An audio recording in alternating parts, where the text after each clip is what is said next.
Welcome to this live.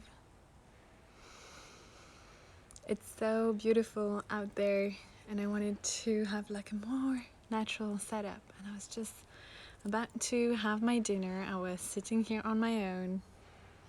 Hola, Olga. Hola. Yes. So I was just about to have dinner here on my own outside, and suddenly I felt super called to connect. And here I am, no filter, motorbikes, obviously, because it was super quiet. You could just hear the birds. And now I'm going live. I just wanted to quickly touch on the subject that is so important to me, which is bypassing and the limitation of mindset work. So basically is that spiritual bypassing and personal development bypassing, where you're digging into your mindset work, and you're doing your affirmations, and you're journaling about all your problems and all the things that are wrong with you, and you're just staying in your head the whole freaking time. And you're thinking, how can I heal? How can I do this? How can I do that? Oh, I have this and I have this shadow and I need to work on that. And the whole time you're just like moving shit around, but not doing shit about your shit. Yeah. So, there's my cat here. She's so cute. So freaking cute. So we can do all the mindset work in the entire freaking world. We can read all the books. We can listen to all the spiritual teachers. But really, the work happens in the body.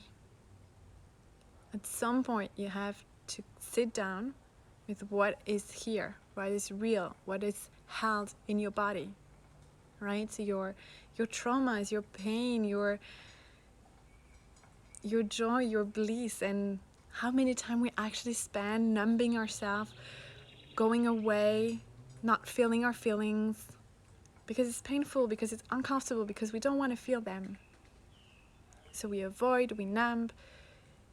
And one way to do that is actually digging so deep into your spiritual work, into your mindset work, thinking you need to hire this next coach, thinking you need to buy this next book because it will solve all your problems. But all the times you're just repeating, not going inward. And when you actually tap inward, you don't need anything. You don't need to do the work. Just need to sit and feel. And actually feel. Feel all your pain from the past, all the times that you felt abundant, all the times that you felt sad. We have hard trauma and light trauma, if we want to put labels on them. And we actually need to go there and feel all of them. That's the only way out, is to really tap into the body and go out of our minds, go out of the head. Because the head will always find more problems, and digging into, So, yeah, now there is people.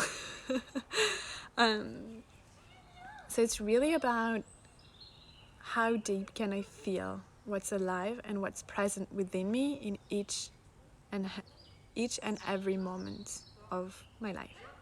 Bringing more and more presence as our path to freedom.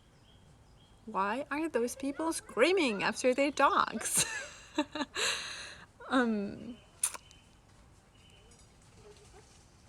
Okay. I love being live. So, how can we tap into the wisdom of the body? The body knows how to process the emotions. The body knows. But sometimes in place of trauma, we fight, flight, or freeze, and the body doesn't have the space. So then we accumulate. Because also our society is not really welcoming of people feeling their feelings, even when we are child. Like, don't cry. Don't scream too much. Don't be angry. Don't like, and we contain and we contain and we learn that there is no space for that. There is no space for screaming when we are feeling angry. There is no space to cry when we are feeling sad. There is no place of like explosion of joy when we feel happy, explosion of pleasure when we feel pleasure. And we get so trapped, and all of that is trapped and stored in the body and needs to be released. So yes, we can do the affirmations, we can do all the scripting in the world to manifest our dreams and doing all this work.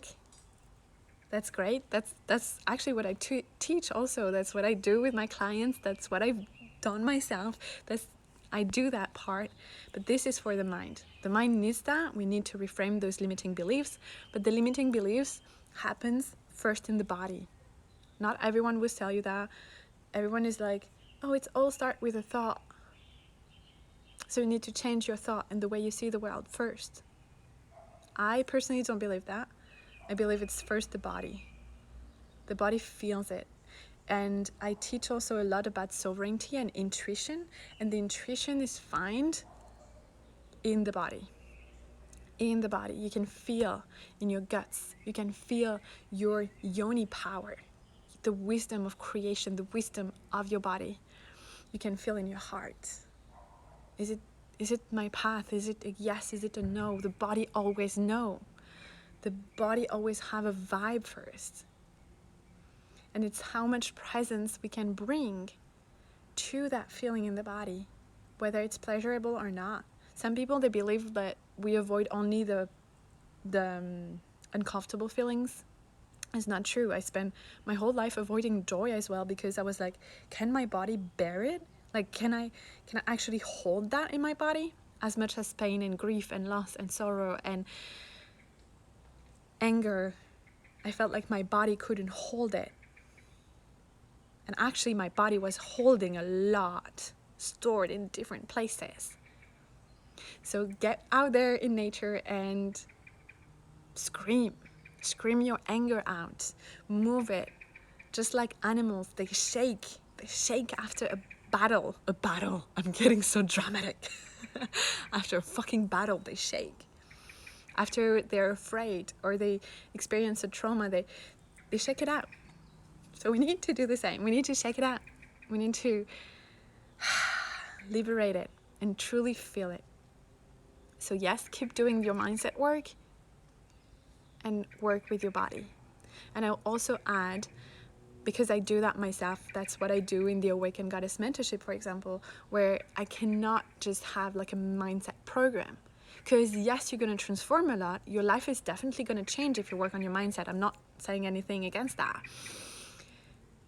But at some point you need to add that piece of body, like getting into the body, feeling it into the body, going into the trauma from the body perspective. And also what I do in the Awakened Goddess mentorship is going through the energetics, because it's all connected, right? There is no separation between body, mind and soul and the energies, and it's all connected. We are a whole being. That's why my brand is Holy Holistic. I cannot work any other way. Look, now it's the birds and it's nice.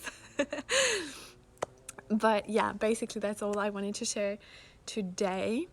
Also, there is a few more spots for the Awakened Goddess mentorship. So if you want to jump right in and change your life and work on all those aspects, I work with Reiki energy, I work with Kundalini, Tantra, I work with yoga if we need to, some aspects of yoga. I work with mindset a lot, of course, we do a lot of mindset. And I work with magic. And actually you work with your own magic. That's what we do. We unleash that magic so you can really be 100% yourself and explore different edges and different corners of your being. Embracing all of you, not just the pretty parts, not just the love and light and we are shining and namaste, but also like the dark feminine. We embrace all of it. So that's the moment you say yes to yourself and you use your little fingers and you send me a DM and you're like, hey, I'm curious, I'm in. It's a full body yes.